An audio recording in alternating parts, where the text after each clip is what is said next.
Okay, so section 6.4 and 6.5, so I combined them. It's on rhombuses, rectangles, and squares. So a rhombus is a parallelogram with, do you guys remember I drew one out one time? We used to call this a diamond when you guys were growing up. So this is a parallelogram with all four sides congruent. So it's just a diamond shape where all four of those are the same.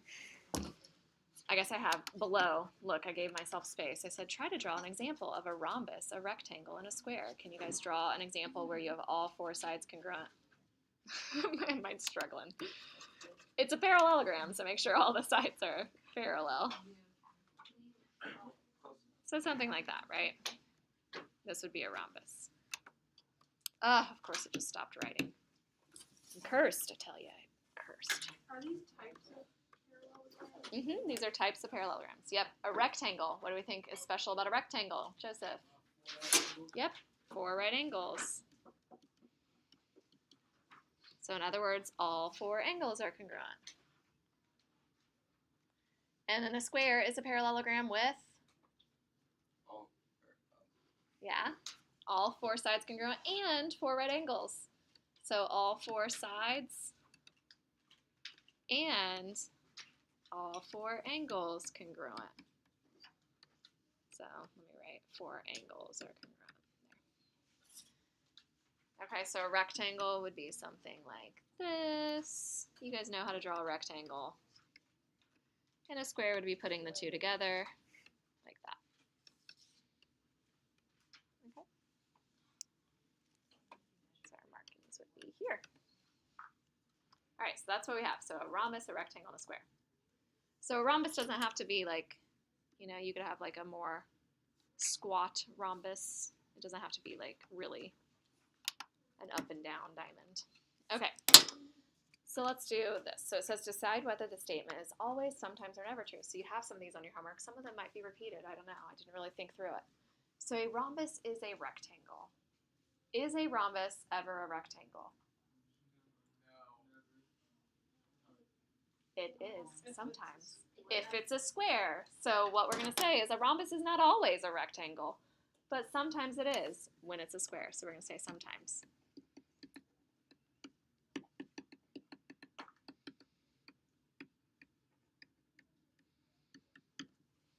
Is a rectangle a parallelogram? Always. It is always a parallelogram.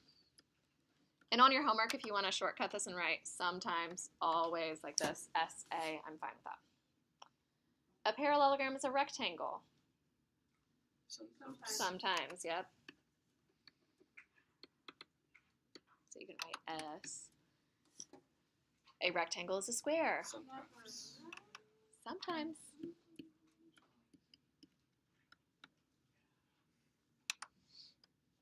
And a square is a rhombus. Always. There were no nevers. A never is going to be something like when we learn trapezoids, when you say something like a parallelogram is a trapezoid, that's never going to happen, right? Okay. Next up. So, well, let's kind of draw a Venn diagram. Do you guys know a Venn diagram? So let's say these are all types of parallelograms. A great mathematical spelling bee word if we decide to do that on Pi Day. Be a good one, parallelograms. So we can have rectangles, and we can have rhombuses, or rhombi if you prefer. I don't really know what the correct, I believe it is rhombuses, but isn't rhombi fun? So you can have a rectangle, and you can have a rhombus, but what's on the inside? What is there overlap? A square. So sometimes if you have things like this, like a Venn diagram, it helps you think through the sometimes, always, and never things. So if you say a rhombus is a rectangle, it's like, can you be inside this circle and also be inside the rectangle? Yeah, if you're in here. Does that make sense? Okay, so a rectangle is a parallelogram. Could you be inside this circle and also in parallelograms? Yeah, you're always inside of the whole parallelograms. Make sense? You guys get it? Okay. So, EFGH is a rectangle. So it doesn't matter how you draw EFGH, but when you label the angles, if you start with E here, go around and don't skip any letters. So I did E, F, do you guys see it? E, F, G, and H going around. Now I could go clockwise or counterclockwise, doesn't matter. So it says K is the midpoint of FH. So we're going to draw on the diagonal, and we're going to have K in here. EG is equal to 8x minus 16. So this whole distance is 8x minus 16. I know you guys love to draw this. This is called a brace. It's hard to draw. It does kind of look like a mustache. Teachers hear everything. All right. So what are EK and GK in terms of x? Okay, what do we think? So first of all, is K directly in the middle of EG? Yeah, because it's a parallelogram and diagonals bisect each other, right? So we know that these two pieces are the same. So if the total thing is 8x minus 16, how could I represent E to K? Yeah. Divided by 2. What happens when I divide 8x minus 16 by 2? 4x minus 8, right? That's what those would equal. So they would both equal 4x minus 8. Okay, it wasn't one where we were solving for anything. We were just writing things in terms of x. Okay, so let's try ones where we solve. So number 4, it says in the diagram on the right, A, B, C, D is a rhombus. What is the value of x? So if it's a rhombus, what do we know we can draw in, Charlie? Nope, these. Right? All sides are congruent. Right, you can. Excellent. So 2x is equal to 3x minus 16. Did you have a question though, Charlie? Were you raising your hand to ask a question, Charlie? No, I was going to raise it. Okay. He was on it. All right. So we get x equals 16. Okay, so be careful because sometimes you have these like two-part problems, especially on the SAT. We talked about this before. Like they don't ask you to find x, they ask you to plug it back in to find like a, b, right? You have to find the length. All right, in the figure on the right, w, x, y, z is a square. What are the values of x and y? So if it's a square, what are all the markings we draw in? We say, well, all the sides are congruent and all the angles are 90 degrees. So let's start with this angle down here. So we know that 8x, was it plus 10? 8x plus 10 has to equal 90. So 8x equals 80, so x is 10. Once we have x, that helps us on the second part of the problem because we know that these two sides are congruent. So we know that x plus 4 has to equal 2y. But at first glance, you guys are kind of like, ooh, we have x and y. Like, how do I solve for this? But we know what x is, right? So we're going to replace x with 10. So what's y? That's it. So x is 10 and y is 7. Easy. What if I gave you something like x squared and 5x plus 6? Would you be able to do it? All that factoring stuff? Yeah. All right, so parallelogram is a rhombus if and only if its diagonals are perpendicular. So this is a theorem about a rhombus. So a rhombus has diagonals that are perpendicular. Okay, whenever I was trying to come up with these in geometry, when I took geometry, I would draw really exaggerated pictures. I'd be like, okay, here's a rhombus, a really exaggerated diamond. Do the diagonals have to be, well, mine is terrible. Do the diagonals have to be perpendicular? Right, and they do. They're going to be perpendicular to each other. Does that make sense? So kind of sketch it out and decide if it makes sense or not. All right, what else happens with a rhombus? And we did all this in this like quadrilaterals preview section. Do you guys remember that in your notes? So if we have a rhombus, what happens to its angles? Up here, the angles are bisected. So we bisect the opposite angles. So like these ones are the same, these ones are the same. And we know the opposite angles are congruent because it is parallelogram. So we have 4 things that are congruent in each opposite angles. Okay, so a parallelogram is a rectangle if and only if its diagonals are congruent. And so you can think about that. You can say, well, will that happen for a rhombus? And you can see clearly. Do you guys see very, very clearly this diagonal, the red diagonal, much shorter than the blue diagonal. Those are not congruent to each other. Okay, but do you guys see in a rectangle that the diagonals are definitely congruent? Imagine cutting along this line. You would have two triangles that are perfectly the same size. And you could put them directly on top of each other. Do you guys see that their diagonals are exactly the same? Think about it that way. All right, are all of these making sense? So BD is equal to AC. All right, so you might have problems where you have to use those things. So it says find the numbered angles in each rhombus. So if you have 58 there, that means that this is also 58. Because in a rhombus, we know that the diagonals bisect opposite angles. So this makes a total of 116. Wouldn't this also be 116 because it's parallelogram? Do you see what I'm saying? Like the top and the bottom angle? So what's 3? What do you think? 58. 58.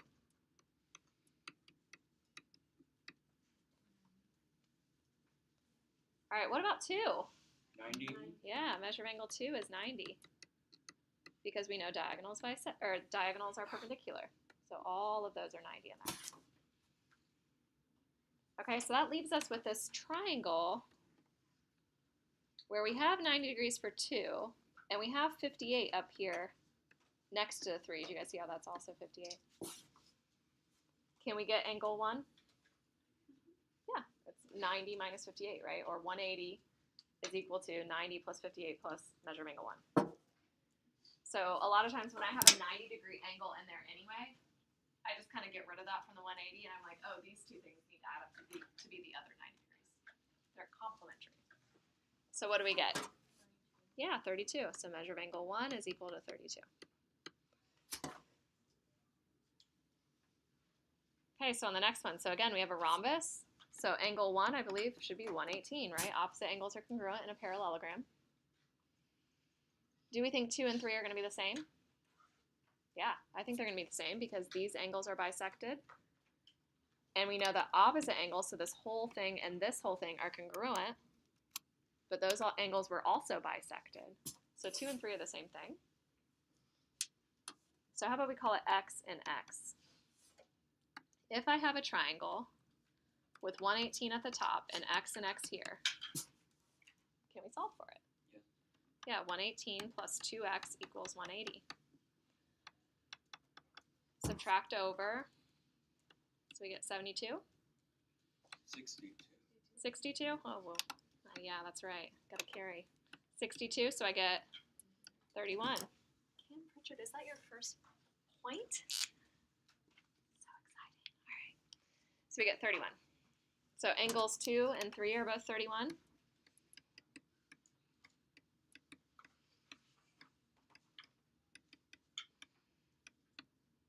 And angle 1 was 118.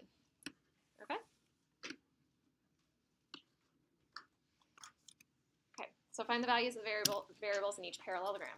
So it's telling you that it's a parallelogram. Can we go more specific? Is this something else? Don't just base it on what the drawing looks like, but is it actually a rectangle? And why? It looks like a rectangle, right? But don't assume something's a rectangle. Why?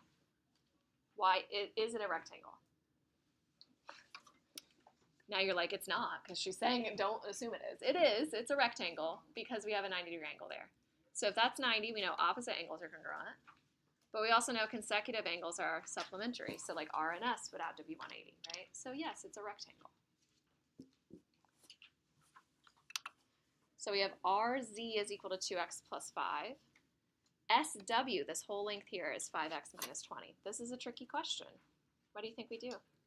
Cam? Wouldn't RT be 5x minus 20 because diagonals bisect? Yep, so it would also be 5x minus 20, but then we can't really set up an equation. So can we use that 2x plus 5 somehow? Double it. Yeah, so we're going to double it. So we're going to say twice the 2x plus 5. That would be the whole distance from R to T. That has to equal 5x minus 20, which is what Cam's saying. He's saying, oh, they have to be the same. So I have 4x plus 10 equals 5x minus 20. So I'm going to add my 20 over. I get 30. I'm going to subtract my 4x, and I get x. So x should be 30. Do you guys see how I did that? Some people in geometry have trouble moving things. If you want me to write the transition steps, I can.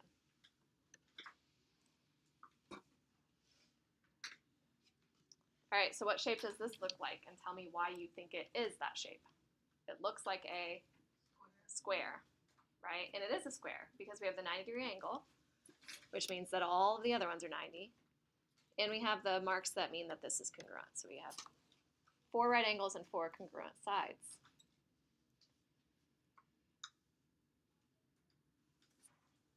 So we have that this distance is 2x plus or minus 1, and this distance is 3y plus 5, but the whole BD is 4x minus y plus 1.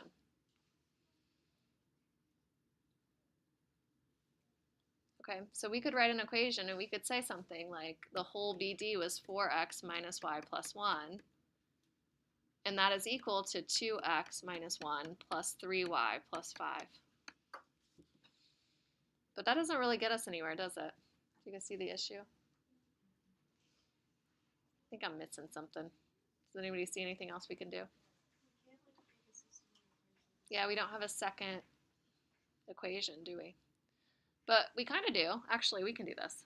We can make a system. Oh yeah, because did we just add them together? Well, we did just add them together. We got this. Yeah. So are they also equal to each other, though? Yeah. So we could also say, so this is the first equation, and this is the second. We're going to say that 2x minus 1 has to equal 3y plus 5. That's a second equation with x and y.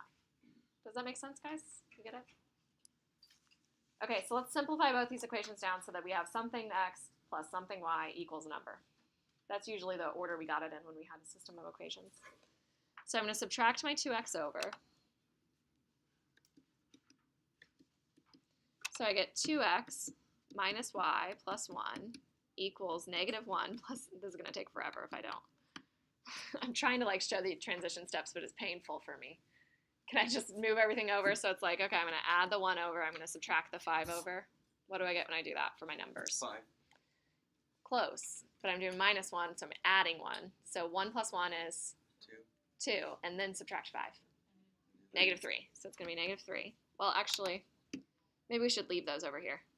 Let's leave them over. Sorry, I just had you guys do that. So I'm going to get negative 1 minus 1 is negative 2 plus 5 is 3. All right, and let's get the 3y over. So if I subtract it over with its friend, 2x minus 4y equals 3. That's the first equation. Do you guys see that? All right, second equation. I have 2x minus 3y equals, I'm going to add the 1 over to the right, so I get 6. So if I gave you in Algebra 1 2 equations, and I was like, oh, 2x minus 3y equals 6, and 2x minus 4y equals 3, and it looked like that, you guys would know exactly what to do. Right? So now what are we going to do? We can do substitution or elimination. Which one's easier in this case? Elimination. I think elimination, right? I'm going to make that negative, positive, negative. I don't get Substitution substitution. can be easier, but... It just makes my best. Oh, whoops, now I'm doing the wrong one. Okay, so it was negative 2x plus 4y equals negative 3, right? So when I add straight down, my x's go away. I get y equals 3. So now I go back into any equation, which would be really easy if we had done substitution. This was where one of the perks of substitution, because then you'd have like y equals something with x. And we plug in. So let's say I plug into the 2x minus 3y equals 6. I would have 2x minus 9 equals 6. 2x equals 15. So I get x equals 7.5, so 7.5. Okay, those are our two values. So it was substitution or elimination. So most of the time, I feel like elimination is easier. Is that what you're saying? Because you don't have like the fractions that you would need. Do you guys see how if I solved for y with like this one, I'd have y minus 2x and then divided by negative 3. It would be kind of messy, right? So we don't want to do that. All right, and last one. So it says, it is given that PQRS is a parallelogram. So we're told that it's a parallelogram. So graph it and decide if it's a rectangle, rhombus, square, or none.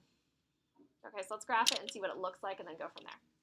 So if I have P is 3, 1, and Q is 3, negative 3, R is negative 2, negative 3, and S is negative 2, 1, what does it look like? It looks like kind of like a square. Is it a square? Or a rectangle? I don't know. Let's count. How much is this side? It is 4. This side is also 4. This is kind of nice because instead of doing the distance formula, we can just count, right? This one is 5, and this one is 5. So what does it have to be? It's a rectangle. Now, could you go into full detail with this? Could you talk about how their slopes are perpendicular slopes, right? You could say one of the slopes is 0. One of the slopes is undefined. Therefore, I have 90-degree angles. Yes, you could. But I think in this case, well, I don't know. I guess you have opposite sides are congruent.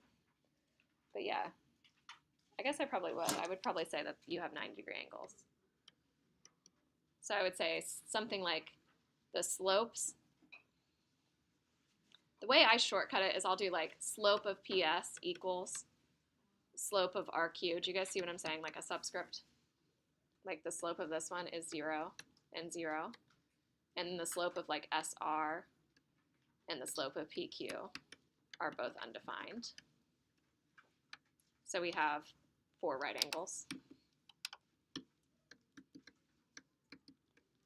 I would probably throw that in there just because you could have a parallelogram where you have 4, 4, oops, 4, 4, and 5, 5. So you just want to show that it's not just a parallelogram. Does that make sense? Okay. All right, let me pass out your homework and you guys can start on that.